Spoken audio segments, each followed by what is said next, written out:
నమస్తే. ప్రస్తుతం మన స్టూడియోలో ప్రముఖ ఆధ్యాత్మికవేత్త ఆస్ట్రోన్యూమరాలజిస్ట్ శ్రీమతి జయప్రద గారు ఉన్నారు. మేడంతో మాట్లాడేద్దాం. నమస్కారం. నమస్తే అమ్మా. శ్రీమాత్రే నమః. మేడం, జూలై మాసం, ఆషాఢ మాసం, కన్యారాశి వారి పరిస్థితి ఏ విధంగా ఉండబోతుంది? ఓవరాల్గా ఎలాంటి జాగ్రత్తలు తీసుకోవాలి వీళ్ళు? తప్పకుండా కన్యా రాశి వాళ్ళకి ఈ మాసం ఏంటంటే కాస్త మిశ్రమ ఫలితాలు కనిపిస్తున్నాయి. మిశ్రమ ఫలితాలే ఉన్నప్పటికీ కూడా వీళ్ళు కాస్త కొంచెం జాగ్రత్త పడితే అన్ని విధాలా అనుకూలంగా కనిపిస్తుంది.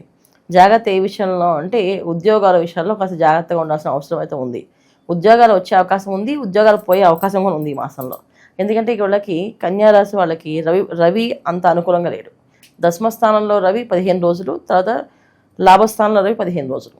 ఈ దశమస్థానం అంటే మొదట 2 వారాలు కాస్తంత ఇబ్బంది పడే సిచ్యువేషన్స్ వీళ్ళకు ఉన్నాయి జాతకంలో గోచారీత్యా. ఇటువంటి ఇబ్బందులు అంటే ఉద్యోగాల విషయంలో మాట పెరగడం కానీ, వాదనలు పెంచుకోవడం కానీ, తోటి ఉద్యోగస్తులతో ఏదో గొడవ పడడం కానీ, బాస్తో కాస్త ఇబ్బంది పడడం కానీ, ఎటువంటి సిచ్యువేషన్స్ వచ్చినా ఉద్యోగాలు మాత్రం వదిలే అవకాశం ఎక్కువగా కనిపిస్తుంది. 15 రోజుల తర్వాత అంటే జూలై 15 నుంచి 30 వరకు వీళ్ళకి మంచి అనుకూలంగా ప్రతిదీ బాగుంది. ప్రమోషన్స్ వచ్చే అవకాశం ఉంది. కొత్త ఉద్యోగాలు ప్రయత్నం చేసే వాళ్ళకి కొత్త ఉద్యోగాలు వచ్చే అవకాశం ఉంది. ఉద్యోగాలకు అసలు లాభదాయకంగా కనిపిస్తుంది. గౌరవాన్ని వచ్చే అవకాశం కనిపిస్తుంది. ఇక్కడ రవి భగవానుడు యొక్క అనుగ్రహం అనేది వీళ్ళకి మీద కొంచెం ప్రభావం ఎక్కువగా కనిపిస్తుంది కన్యారాశి వాళ్ళకి.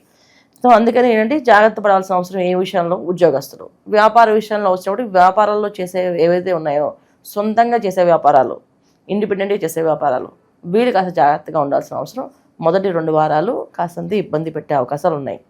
సో ఎటువంటి ఇబ్బందులు అంటే వ్యాపార సంస్థలో జరిగే ప్రతి ఒక్క విషయంలో కాస్త ఆటంకాలు, ఇబ్బందులు, చిన్న విషయాల్లో గొడవపడి అది కోర్టు కేసుల దాకా వెళ్ళి కొట్లాటల దాకా వెళ్ళిపోయి శిక్షలు పడే అవకాశం దాకా ఉంది.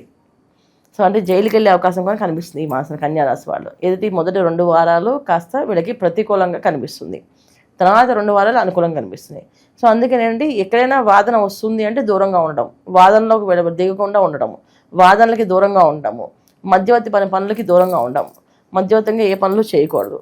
ఏదంటే నమ్మిన వాళ్ళే కాస్త ఇబ్బంది పెట్టి మోసపోయే అవకాశం ఎక్కువగా ఉంది. తర్వాత ల్యాండ్ విషయంలో, ల్యాండ్ వ్యవహారాల విషయంలో, రియల్ ఎస్టేట్ వ్యాపార రంగాల్లో పనిచేసేవాళ్ళు, రియల్ ఎస్టేట్స్ నడిపేవాళ్ళు, వీళ్ళందరూ కూడా మొదటి 2 వారాలు కాస్త జాగ్రత్తగా ఉండాల్సిన అవసరం వీళ్ళకి ఉంది. ఇక ఎవరన్నా దూర ప్రయాణాలు చేసేవాళ్ళు కావచ్చు, ఈ టైంలో విదేశాలు వెళ్ళడం మంచిదని అంటారు మేడం? విదేశీ ప్రయాణం అనేది బాగానే ఉంది వీళ్ళకి. ఎందుకంటే 6వ స్థానంలో రాహు వీళ్ళకి. అందువల్ల ఏంటంటే కాస్తంత ఇబ్బంది పెట్టకుండా ముందుకు వెళ్ళే అవకాశం కనిపిస్తుంది. ఇబ్బంది అనేది కొంచెం ఉంటుంది, ఉన్నప్పటికీ కాస్త వీళ్ళకి ముందుకు వెళ్ళిపోతుంది, సాగుతుంది. విదేశీ ప్రయాణం అనేది సాగిపోతుంది. కాకపోతే అక్కడికి వెళ్ళాక కాస్తంత ఇబ్బంది పడచ్చేమో, కానీ ఇక్కడి నుంచి వెళ్ళడానికి మాత్రం ప్రయాణానికి మాత్రం ఎటువంటి ఆటంకాలు లేకుండా ముందుకు వెళ్ళే అవకాశం కనిపిస్తుంది. సో ఎప్పటి నుంచో కోర్టు కేసులు కావచ్చు, పోలీస్ స్టేషన్ చుట్టూ తిరిగే వాళ్ళకి ఏదన్నా అనుకూలంగా ఉండొచ్చు అంటారా? అనుకూలంగా లేదు, ప్రతికూలంగా ఉంది. అందుకని వెళ్ళకూడదు, అసలు ఆ జోలికే వెళ్ళకుండా ఉంటే మంచిది.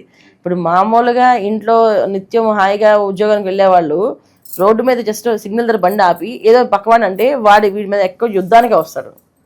అక్కడ ఏం జరిగింది అంటే అక్కడ ఏం ఉండదు, ఏదో బండి ఇద్దరికి ఏదో చిన్న క్లాష్ అవ్వచ్చు, అది పెద్ద యుద్ధం అయ్యి ఇద్దరు కొట్టుకొని ఇద్దరు పోలీస్ స్టేషన్ దాకా వెళ్తారు. పోలీస్ స్టేషన్ దాకా వెళ్ళడమే కాదు, కోర్టు దాకా వెళ్ళడము, దానికి శిక్ష కూడా పడ్డాము. ఇలాంటి సిచ్యువేషన్స్ జరుగుతున్నాయి కనుక మనం మామూలుగా రోడ్డు మీదకి వెళ్తే జరిగే విషయాలే దూరంగా ఉన్నప్పుడు, ఆల్రెడీ మన కోర్టు కేసులో ఆల్రెడీ ఏదైనా వివాదంలో మనం ఉన్నప్పుడు ఇంకా దూరంగా ఉండాలి. కాస్త కోర్టులో వాయిదాలన్నీ వాయిదా వేసేసుకోవడం బెటర్. ఈ మాసం రావని చెప్పి వచ్చే మాసంలో వస్తామని చెప్పి, ఎందుకంటే తీర్పు కూడా అనుకూలంగా రాదు, ప్రతికూలంగా వచ్చే అవకాశం ఉంది. అందుకని ఈ మాసంలో ఇలాంటి విషయాలన్నీ కూడా వాయిదాలు వేయడం అనేది చాలా ముఖ్యం. ఇక వివాహాల విషయంలో ప్రయత్నిస్తే కనుక ఏదన్నా సంబంధాలు కుదిరే అవకాశం కనిపిస్తుంది మేడం? వివాహాల విషయంలో ప్రయత్నాలు అనేది అది ఖచ్చితంగా జరుగుతుంది. కాకపోతే ఏంటంటే ఆలస్యం అనేది కాస్త ఎక్కువగా ఉంది. ఇది జాతకంలో వాళ్ళ జాతకంలో కొన్ని వివాహ గడియలు ఉన్నాయో చూసుకోవాలి. ఇప్పుడు గోచారీత్యా జాతకంలో ఉంది అంటే కుదరదు. అందుకే 7వ స్థానంలో వీళ్ళకి శని భగవానుడు ఉన్నాడు. ఖచ్చితంగా కాస్త ఆలస్యాన్ని ఇస్తాడు, ఆటంకాలను ఇస్తాడు. తర్వాతే వివాహ విషయంలో వస్తుంది, వివాహం జరుగుతుంది. ఖచ్చితంగా శని భగవానుడు శనేశ్వరుడు అక్కడ ఉన్నాడు కనుక ఖచ్చితంగా వివాహం అనేది జరుగుతుంది ఈ సంవత్సరంలో. కాకపోతే ఇది ఎప్పుడు జరుగుతుంది అనేది వాళ్ళ జాతకంలో ఎప్పుడు వివాహ గడియలు ఉన్నాయి, అసలు వివాహ గడియలు ఉన్నాయా అయిపోయా. చాలామంది జాతకాల్లో ఏం చేస్తారంటే వివాహ గడియలు ఉన్నప్పుడు చాలా సంబంధాలు వస్తుంటే దాన్ని పక్కన పడేస్తుంటారు, తీసేస్తుంటారు. వద్దు, ఇప్పుడు కాదని. సో వివాహ గడియలు అయిపోగానే ఇంకా ఏ సంబంధం రాదు. అప్పుడు వీళ్ళు చాలా ప్రయత్నం చేస్తుంటారు. అసలు ఎంత అంటే మా అబ్బాయికి ఏ ప్రాబ్లం లేదండి, మా అమ్మాయికి ఏ లోపం లేదండి, అయినా మందికి వివాహం అవ్వట్లేదండి, చాలా చక్కగా ఉంటారు వీళ్ళు చూడడానికి అని అంటారు. ఎందుకంటే అక్కడ వాళ్ళ జాతకంలో వివాహ గడియలు అయిపోయాయి. అయిపోయిన తర్వాత మనం ప్రయత్నం చేస్తే అవ్వదు. ఏదైనా సరే మనకి జరగాలి రాసి ఉంటే మన జాతకంలో ఉన్నదే జరుగుతుందమ్మా. మన జాతకంలో ఏవైతే యోగాలు ఉన్నాయో అవే జరుగుతాయి. ఆ యోగాలు ఎప్పుడు ఉన్నాయో మనం గుర్తించాలి. ఫస్ట్ ఆఫ్ ఆల్ అది గుర్తించుకోకుండా ముందుకు వెళ్ళిపోయాం అనుకోండి, ఏ టైంలో ఏది చేయాలి ఖచ్చితంగా ఉద్యోగం ప్రయత్నాలు వెతుకుతున్నారు, ఉద్యోగ యోగం అనేది ఎప్పుడు ఉంది అని చూస్తే ఆ టైంలో మనం ప్రయత్నం చేస్తే ఉద్యోగం వచ్చేస్తుంది. అలాగే వ్యాపారంలో రాణింపు గుర్తింపు అనేది ఉంది వీళ్ళకి అంటే ఆ యోగం ఎప్పుడు చూస్తే ఖచ్చితంగా అది వస్తుంది. అలాగే చాలామంది చూడండి చిన్న చిన్న వ్యాపారాలు చేసి పెద్ద పెద్ద అవార్డ్స్ పొందుతుంటారు, గవర్నమెంట్ సన్మానాలు వస్తుంటాయి, వీళ్ళకి అవార్డులు వస్తుంటాయి, చాలా పెద్ద వ్యాపారవేత్తలు అని చెప్పేసి. ఎందుకంటే వాళ్ళకి ఆ యోగం ఉంది. అలాంటి యోగాలు మన జాతకంలో అందరికీ ఉంటాయి. అయితే ఎప్పుడు ఉన్నాయా అయిపోయాయా వస్తాయా అనేది చూసుకోవాలి. అది జన్మజాతకంలోది. గోచారీత్యా చూసుకునే విషయంలో ఇంతవరకు ఫలితాలు చెప్పగలం. ఇక శత్రు భయాలు కావచ్చు, అయిన వాళ్ళే నమ్మక ద్రోహం చేయడం, ఇలాంటి పరిస్థితులు ఏమైనా ఎదుర్కొనే అవకాశం ఉంటుందంటారు వీళ్ళు? ఈ మాసం వీళ్ళు చేసుకోవాల్సింది ఏంటంటే వాదనలకు దూరంగా ఉండవే. అది ఇంట్లో వాళ్ళతోటి వాదన ఎవరితో మనం వాదిస్తాం, కోపం వస్తే ఎవరితో వాదిస్తాం, ఇంట్లో వాళ్ళతో వాదిస్తాం. ఆ వాదనలు దూరంగా ఉంటాయి. సో వాదిస్తే అది పెద్ద గొడవగా మారుతుంది, అది కొట్టుకునే దాకా వెళ్తుంది, బంధాలు తెగిపోయేదాకా వెళ్తుంది. అలాగే ప్రతి రోడ్డు మీద ప్రమాదాలు, చిన్న చిన్న ప్రమాదాలు కూడా మనకి ఇబ్బంది పెట్టే అవకాశం ఉంది. అందుకని ఈ మాసం అంతా వీళ్ళు జాగ్రత్త పడాల్సింది మౌనంగా ఉండడము, ఎక్కువగా ఎవరితోటి ఎక్కువ తక్కువ మాట్లాడుకుని ఉండడం. సరే చేద్దాంలే కానీ ముందుకు వెళ్దాం అని చెప్పి అనుకుంటూ వెళ్ళడం అనేది ముఖ్యం. ఇక భూమికి సంబంధించిన వ్యవహారాల్లో ఏదన్నా అంటే డాక్యుమెంట్స్ పరంగా ప్రాబ్లం రావడం కానీ, లేదంటే రియల్ ఎస్టేట్ పరంగా ఏమైనా సజెషన్ ఇస్తారు వీళ్ళకి ఏమన్నా? అంటే రియల్ ఎస్టేట్ రంగంలో పనిచేసే వాళ్ళు ఏదైనా ఒక నామాన్ని ఆలాపనగా జపం చేసుకుంటూ దాన్ని కోసం అది ఒక మంత్రంగా కంటిన్యూగా చాంట్ చేసుకుంటూ వెళ్తే అనుకూలంగా అనిపిస్తుంది.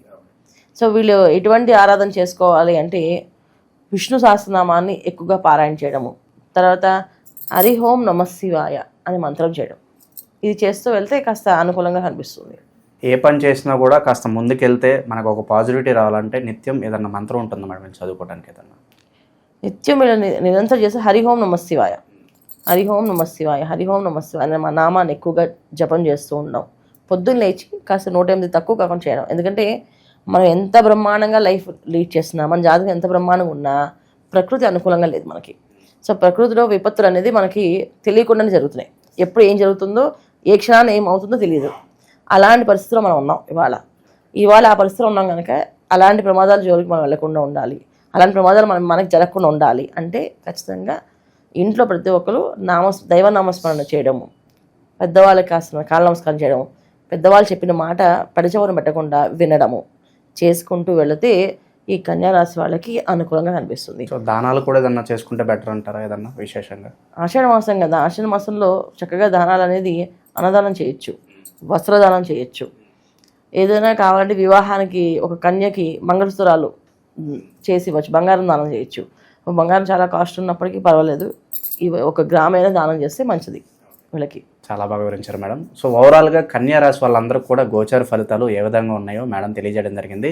సో ఇలాంటి దశలు కనుక మీకు కూడా జరుగుతుంటే ఒక్కసారి వ్యక్తిగత జాతకం పరిశీలన చేసుకోండి, మీ సమస్యకు తగిన పరిష్కారం మేడం ఇస్తారు. ధన్యవాదాలు.